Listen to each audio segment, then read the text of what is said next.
Hello tout le monde, je viens de la part du Créateur du ciel et de la terre, le Père des esprits, le seul et unique Dieu Jésus-Christ, qui m'a donné en ce jour du 23 octobre 2024 un message pour le corps du Christ. Le titre de ce message c'est un ambassadeur du royaume sur la terre. Si nous remarquons un peu par rapport aux Écritures dans le livre de Genèse, nous comprenons directement que l'homme a été créé dans le but de l'extension du royaume des cieux sur la terre, c'est-à-dire le Créateur étant le roi des rois, un Dieu tout-puissant, qui habite dans un royaume, a créé l'être humain, l'homme et la femme avec ses habiletés, les habiletés de la royauté, dans le but d'étendre son royaume au-delà des cieux et donc sur la terre. Remarquons aussi qu'après la chute d'Adam, l'homme a perdu cette habilité à représenter correctement le Créateur face à toute la création. Raison pour laquelle le Christ est venu sur la terre pour nous amener à regagner cette identité, cette capacité à représenter correctement le Créateur comme lui il le voudrait. Plus tard, l'apôtre Paul dit de nous qui avons accepté Christ que nous sommes des ambassadeurs du Créateur auprès des habitants de la terre. Ce message est donc un rappel des devoirs de ceux qui ont accepté ce rôle d'ambassadeur du Créateur sur la terre. Notons aussi que tu ne peux pas te dire ambassadeur et refléter une autre nature. Ce que je veux dire par là, tu ne peux pas dire que Dieu est un Dieu d'amour et avoir en toi de la rancune.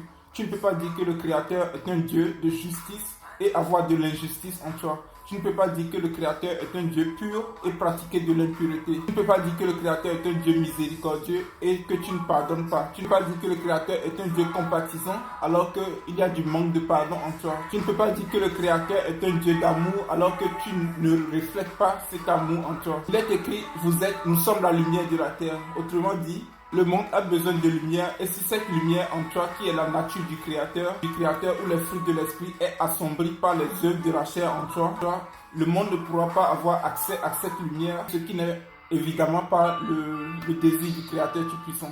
En résumé, être ambassadeur du royaume sur la terre, c'est mettre même ses intérêts de côté pour représenter véritablement les intérêts du Dieu tout-puissant. Quand tu deviens ambassadeur du Créateur tout-puissant, les motifs derrière toutes tes actions doivent être des motifs reliés aux intérêts du Créateur uniquement et non à tes propres intérêts égoïstes.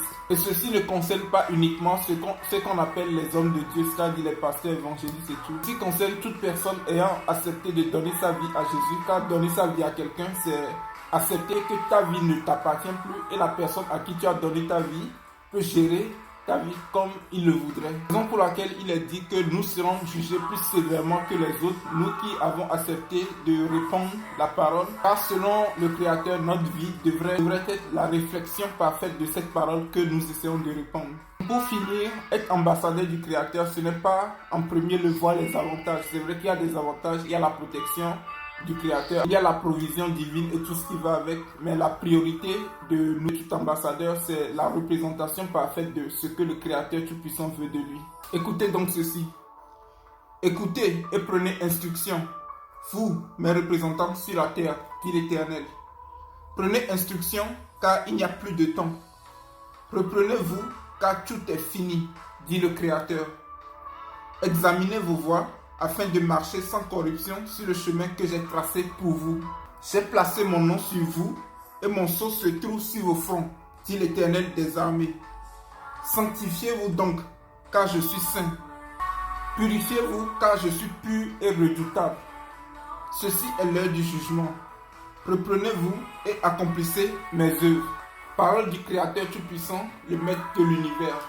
Je prie donc le Créateur tout-puissant, le Saint des saints, le Père des esprits, de toucher le cœur de tous ces représentants sur la terre afin que nous prenions conscience que nous avons le nom, le sceau de Dieu gravé sur nos fronts et que nous devons vivre uniquement pour le Créateur et pour représenter ses intérêts parmi les habitants de la terre au nom tout puissant de Jésus-Christ.